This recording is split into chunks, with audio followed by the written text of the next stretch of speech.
আল্লাহ দান করবেন, বলুন আমিন। হাদিস শরীফে এসছে, আল্লাহর রাস্তায় যে ধুলো খায় আল্লাহ এদেরকে জাহান্নাম থেকে নাজাত দান করেন। তো আমরা এই যে কষ্ট করে বসে আছি নিশাক আল্লাহর দিনের মহব্বতে, আল্লাহ পাক এটিকে জাহান্নাম থেকে বাঁচার ওসিলা বানিয়ে দেন, বলুন আমিন।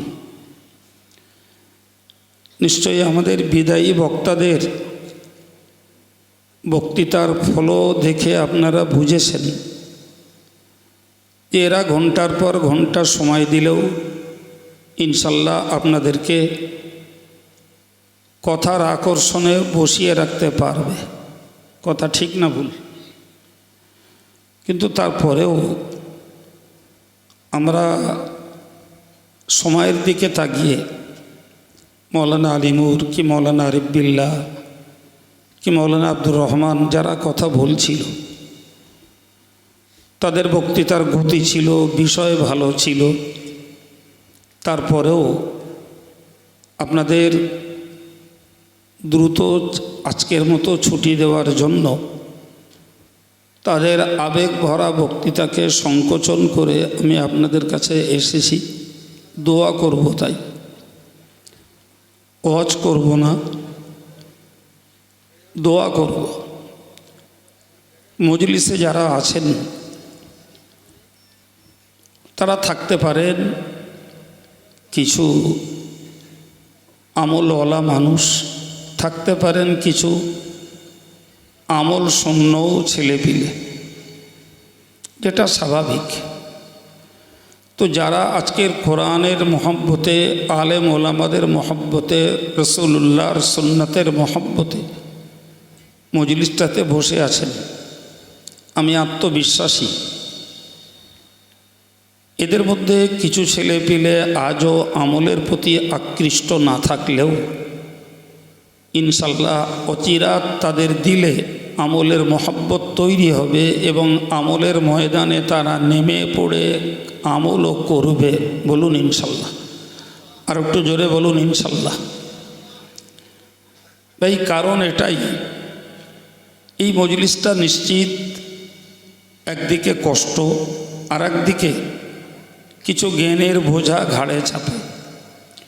তো এই জেনে বুঝেও যারা মজলিসে বসে আছেন, এটাই এদের শুভ লক্ষণ যে আজকে তারা আমলের প্রতি আকৃষ্ট না হলেও আগামীতে এ আমলের প্রতি তারা আকৃষ্ট হবে ইনশাল্লাহ। মনে রাখবেন, ছোট্ট কথায় বুঝতে পারা যায় যে হাদিস পাকে এসছে এমন একটা জমানা মানুষের মাঝে আসবে, এফিরু মিনাল উলামা ওয়াল ফুকাহা, সমাজের এক শ্রেণীর মানুষ তারা আলেম, ফকিহ, মুফতি এদের থেকে পালিয়ে চলে যাবে, এদের কাছে ঘেঁষবে না। কারণ একটাই, যে এদের কাছে গেলে আমাদের দোষ ত্রুটি তাদের সামনে ধরা পড়বে এবং তাদের কাছে আমরা ধিক্কৃত হব, ঘৃণিত হব, কি তাদের কাছে আমরা সমালোচিত হব। এই ভয়ে আখিরি জমানার এক শ্রেণীর মানুষ, এই বাড়ছে কেন মাইকম্যান কোথায় ইকো বাড়ছে? তো এক শ্রেণীর মানুষেরা আলেমদের থেকে পলায়ন করবে। তো আমরা সেই আখিরি যুগের মানুষ, তো আলেমদের থেকে পলায়ন না করে যারা আলেমদের কাছে ঘেঁষেছে, হাদিস অনুযায়ী এবার বলেন আমলে হয়তো ঘাটতি কমতি থাকতে পারে, কিন্তু এই যে আলেমদের সান্নিধ্যে এসছে, কাছে ঘেঁষছে, এর লক্ষণটা ভালো না খারাপ? জোরে বলেন। এই জন্যে আমি বলেছি যে আমি আশাবাদী আজকের আমলের কারোর ঘাটতি থাকলেও যারা আলেমদের ঘনিষ্ঠ হতে চাইছে, নিশ্চিত মনে রাখুন এদের নসিবে আল্লাহ হেদায়েতের আলো দান করবেন, বলুন আমিন। তাই আমি আপনাদেরকে যুবক প্রবীণ যারাই আছেন ছোট্ট ছোট্ট গুটি কতক আমল বলছি। সন্ধ্যা থেকে অনেক শুনেছেন, আর আমি একদম ডাইরেক্ট কাজে লাগানোর কথা বলছি। মনে রাখুন, তামাম পৃথিবীর ধনী গরিব সকলের জন্য ইসলামের 3টি মৌলিক দায়িত্ব আছে। একটি দায়িত্ব হলো আল্লাহর প্রতি বিশুদ্ধ ঈমানটাকে বজায় রাখা। দ্বিতীয় দায়িত্ব হলো দৈনিক 5 বারের নামাজটা পড়া। তৃতীয় দায়িত্ব হলো রমজান মাস এলে রমজানের রোজাটা রাখা। এই 3টে দায়িত্ব ধনী গরিব সকলের জন্য সমপর্যায়ের, এখানে কারোর ছাড়ছাড় নেই। বাকি একটু ধনী, সংসার চালিয়ে পয়সা বাঁচে, তাকে শতকরা 2.5 টাকা জাকাত দিতে হয়। তার থেকেও ধনী, যিনি কাবা শরীফ পর্যন্ত যাতায়াত করতে পারেন আর ওই পিরিয়ডে সংসারটাও মাঝামাঝি খরচে চলে যেতে পারে, ওই লোকটার জন্য হজ ফরজ। তাহলে বলতে পারা যায় জাকাত এবং হজ এ দুটি নির্ভর করে অর্থশালীর উপরে। কিন্তু জাকাত আর হজ তাদের জন্য ফরজ বলে তাদের এই নামাজ রোজায় বলো শিথিলতা বা কোনো সাবসিডি ছাড়বার নেই। তাহলে ওদের জন্য 5টা: ঈমান, নামাজ, রোজা, জাকাত, হজ। আর এই সঙ্গে গরিব যারা, তাদের জাকাত আর হজটা ছাড় দেয়া আছে, কিন্তু ঈমান, নামাজ, রোজায় ছাড় নাই। জীবনে সাবালেগ হওয়ার পর থেকে যতদিন বাঁচবে ততদিন এই ঈমান, নামাজ, রোজা করে যাওয়া লাগবে। আল্লাহ বলেছেন, ওয়াবুদ রব্বাকা হাত্তা ইয়াতিয়াকাল ইয়াকিন। ওগো নবী, তোমার রবের ইবাদত করো যতদিন তোমার মৃত্যু না আসে। ওই নির্দেশটাই উম্মতের জন্য। মরণ পর্যন্ত ইবাদতে আল্লাহ তার বান্দা বান্দীদেরকে যদি সজ্ঞানে থাকেন ছাড় দেননি। সুতরাং আমি ছেলেদেরকে বলবো, বাবা জামিয়ার আঙিনায় এসছেন, একদম খোলা মনে কাজে লাগানোর কথা বলছি। ঈমানটা রক্ষা করার আপোষহীন চেষ্টা, পাহারাদারি আমাদের থাকতে হবে। আমার কথার দোষে, কাজের দোষে, বিশ্বাসের দোষে ঈমানটা নষ্ট না হয়। দৈনিক 5 বারের নামাজটা পড়তে হবে। আর এবছর রমজান একেবারে দোরগোড়ায়। সুতরাং শরীর সুস্থ থাকলে কোনো অবস্থাতেই, কোনো ছুঁতোই রোজাটা ত্যাগ করা যাবে না।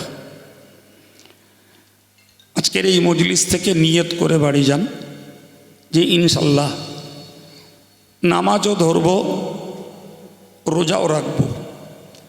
ব্যাখ্যা করছি না, শুধু মূল আবেদনটুকু কোরআনের ভাষায় আপনাদের কাছে রাখছি, আর বলছি না এ ব্যাপারে। তবে আমি আমার ক্ষুদ্র পড়াশুনো ভিতর দিয়ে যেটুকু বুঝেছি, এই 3টে কাজ বজায় রাখা একদিক দিয়ে ফরজ, আর একদিকে একটা কথা মনে রাখার যে আমি জীবনে হারাম পথে কোনো রোজগার করব না। এটা আমার প্রতিজ্ঞা।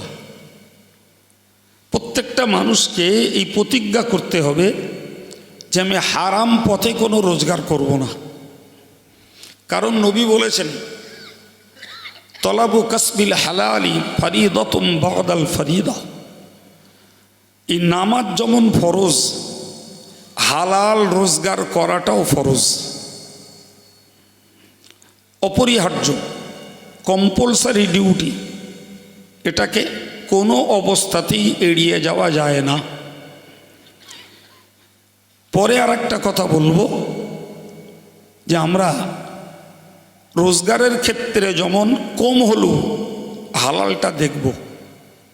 মনে রাখবে বাবু, হালালে আল্লাহ বরকত দেয়, আর হারাম থেকে আল্লাহ বরকত তুলে নেয়।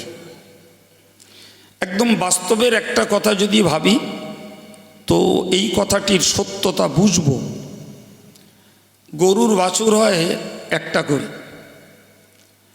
কুকুরের বাচ্চা হয় 4টে 5টা 6টা, শূকরেরও ওই রকমটাই হয়। তো আমরা যারই মা হোক গরু, তার কাছে মা। আমাদের জন্য আল্লাহ হালাল করেছেন, আমরা অকপটে খেয়ে যাচ্ছি। কথা বলেন ঠিক না ভুল? আচ্ছা, সারা জীবন ধরে মুসলমানরা গরু খাচ্ছে,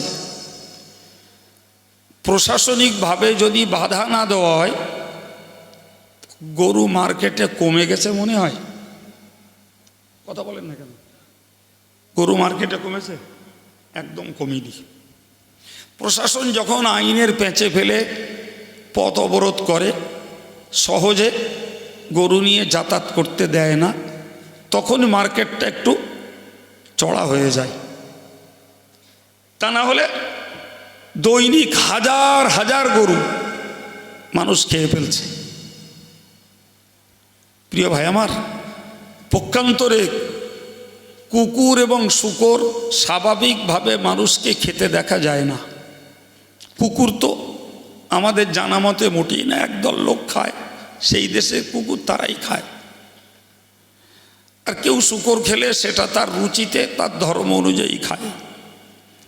কিন্তু আপনি বলুন, কুকুর আর শূকর যেখানে সেখানে নজর পড়ে না। কুকুর যদিও 2টো 4টে পড়ে, শূকর মোটেই পড়ে না। গরুর অভাব হয় না।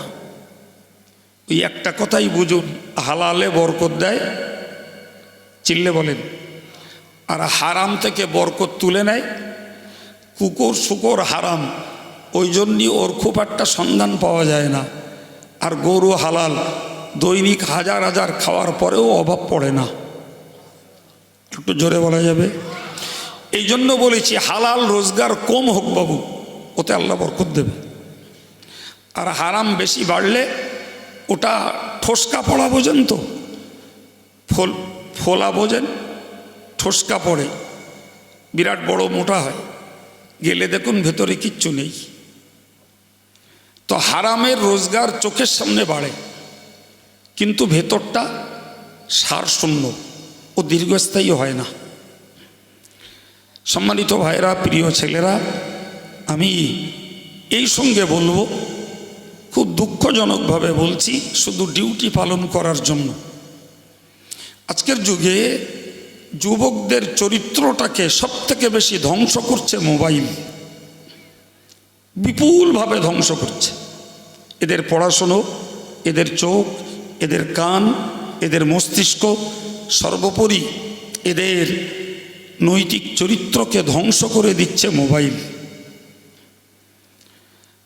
তো ডিউটি পালন করার জন্য আবেগ ভরে বলছি, মোবাইল ছাড়া এই যুগে চলাও মুশকিল।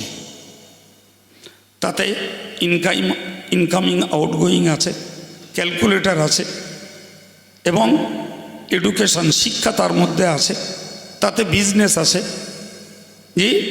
যারা ইসলামের পক্ষে কাজে লাগায়, তাতে হাজার হাজার বই পুস্তক পড়াপড়ি করতে পারে। কিন্তু এই মোবাইলটাকে যদি চিত্ত বিনোদনে, গানে, বাজনায়, নেকেড পিকচারে, ফ্রি ফায়ারে, পাবজিতে, সিরিয়াল দেখায় কাজে লাগানো হয়, অত্যন্ত গভীর মনে বলছি, ওই মোবাইলটাই হলো আজকের যুবক যুবতীদের জাহান্নামে নিয়ে যাওয়ার সবথেকে বড় মাধ্যম। সবথেকে এই মোবাইলের অপব্যবহার যাদের হৃদয়ে জায়গা করেছে, আমি আধ্যাত্মিকতার দৃষ্টিতে বলছি, এদের মনে আল্লাহ প্রেম, নবী প্রেম স্থায়ী হয় না। ও এক মুহূর্তে আল্লাহর প্রেমে মজে, পর মুহূর্তে আবার ভুলে যায়। ও এক মুহূর্তে ইবাদতে মন দেয়, পর মুহূর্তে আবার স্বাভাবিক সাধারণ জীবনযাত্রায় মন দেয়। এসব কিছুর ক্ষতির আজকের এই যান্ত্রিক মাধ্যমটাই হলো মোবাইল। সেই জন্য বলবো, যদি আল্লাহ কারুর নসিব ভালো করে তো মোবাইলটাকে ফোন আসা যাওয়ার কাজে লাগান, হিসাব কষার কাজে লাগান, ব্যবসার কাজে লাগান, পড়াশুনোর কাজে লাগান। আল্লাহর রাস্তে সিরিয়াল, গান বাজনা, নেকেট ছবি এবং ফ্রি ফায়ার আর পাবজির মতো হারাম আর শিরক খেলা, এটা থেকে রক্ষা করুন।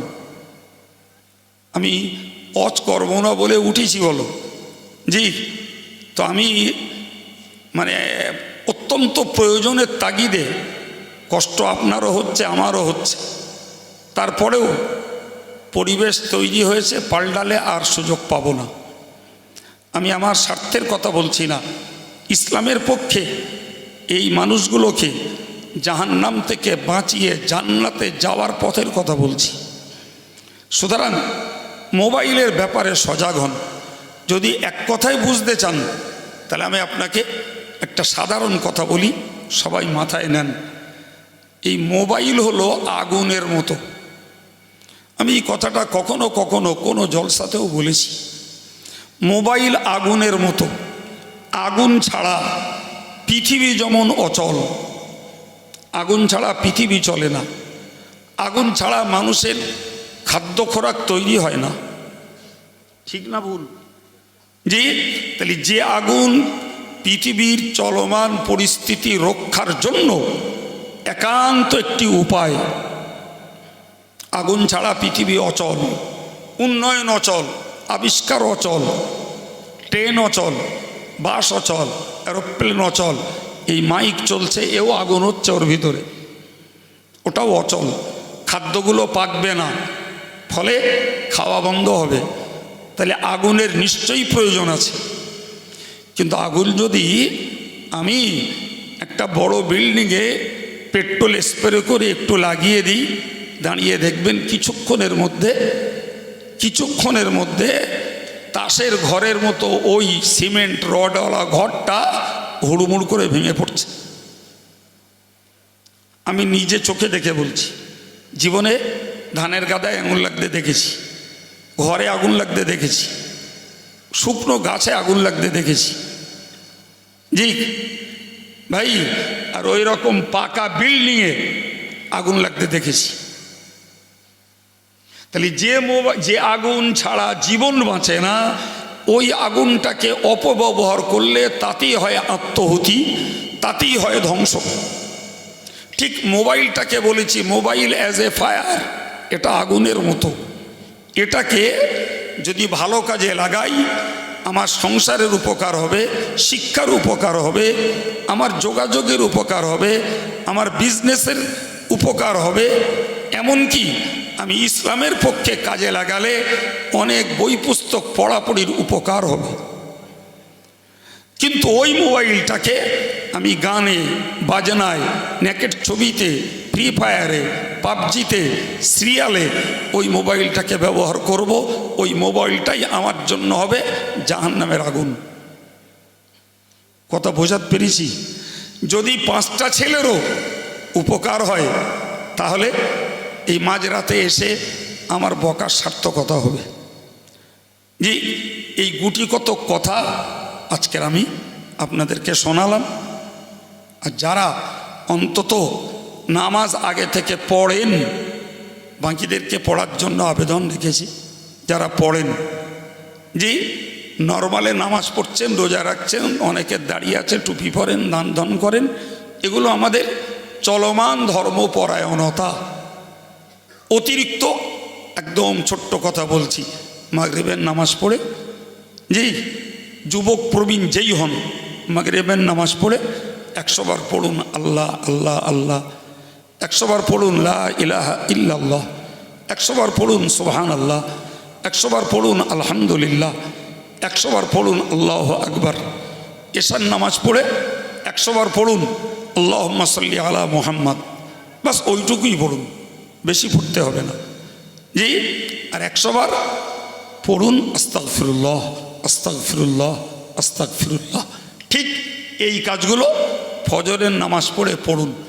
যদি জীবনে এই আমলগুলোকে আমলগুলোকে যদি ধরতে পারেন, আমি আপনাকে কোরআন হাদিসের বিশ্বাসে বলবো, কিয়ামতের দিনে আপনার নেকির পাল্লাটা ভারী হওয়ার জন্য জবানের এই জিকির, তসবিহ, ইস্তেগফার, দরুদ শরীফ এগুলোই হবে যথেষ্ট। আপনার নেকির পাল্লাটাকে আল্লাহ পাক ভরপুর করে দেবেন। এই দু পর্যায়ের কথা আপনাদেরকে শোনালাম। একটা বলেছি টাটকা জিকির তসবিহমূলক আমলের কথা, আর আগে কয়েকটা বলেছি ঈমান, নামাজ, রোজা, সেই সঙ্গে এইগুলো ধরে নেন। আর মাঝখানে বলেছি কিছু বর্জনীয় কাজের কথা। যদি আল্লাহ কারুর নসিব ভালো করেন, আমি দোয়া করি যে জামিয়ার ময়দান থেকে নিয়ত করে বাড়ি যান। তবে মনে করতে হবে যে নিয়তটা শক্ত চাই বাবু, নিয়তটা শক্ত চাই। কোনো বিষয় না, নিয়ত দুর্বল হলে তাতে আল্লাহর রহমত আসে না। আমি বলি বান্দার দায়িত্ব নিয়ত আর হিম্মত। বান্দার দায়িত্ব নিয়ত, আর বান্দার দায়িত্ব সেই বিষয়ে কষ্ট করা। আর বাকি রহমত, হেফাজত, সালামত, মদদ, দয়া এবং সুরক্ষা, নিরাপত্তা আর সাহায্য সবগুলো আল্লাহর। আর একটু জোরে বলেন। বান্দা শুধু নিয়ত করবে আর কাজটাই লেগে পড়বে। দয়া করবেন আল্লাহ, রক্ষা করবেন আল্লাহ, নিরাপত্তা দেবেন আল্লাহ, শান্তি দেবেন আল্লাহ, সাহায্য করবেন আল্লাহ। আপনাদের আর কষ্ট দিচ্ছি না। যদি আমার এই কিছুক্ষণের কথায় কষ্ট মনে করেন, তাহলে আজকের কষ্ট কিন্তু একদিন এগুলোই হবে আমাদের জন্য পরম আনন্দের এবং আরামের। আল্লাহ কবুল করুন, বলুন আমিন। আর নয়, আগামীকালের জন্য আবার দাওয়াত দিচ্ছি। যারা আমার কাছের ভাইরা আছেন আবার আসবেন। বছরে 3টে দিন আমাদের কাছে আসে। যেই ধৈর্য যতক্ষণ থাকবে ততক্ষণ শুনবো, ধৈর্য নেই বাড়ি চলে যাব। তবুও বুকের উপরে এই বৃহত্তম প্রতিষ্ঠানের বাৎসরিক ইসালে সওয়াব, এটা থেকে অন্তত এই 3টে দিন বঞ্চিত থাকবো না ইনশাল্লাহ। জি ভাই, দোয়ার আগে একদম খোলা মনে বলছি, আজকের উল্লেখযোগ্য দান কেউ তুলিনি। আমি জিকিরের পরে একটু হাত পেতেছিলাম, মহব্বতের ভাইয়েরা কিছু দিয়েছিলেন। আমার বড় জামাইবাবু বেশ কিছুক্ষণ ধরে দান চেয়েছেন। কিছু পয়সা এখানে আছে, কিছু ওয়াদা রেখেছেন। আমি ওয়াদার এখন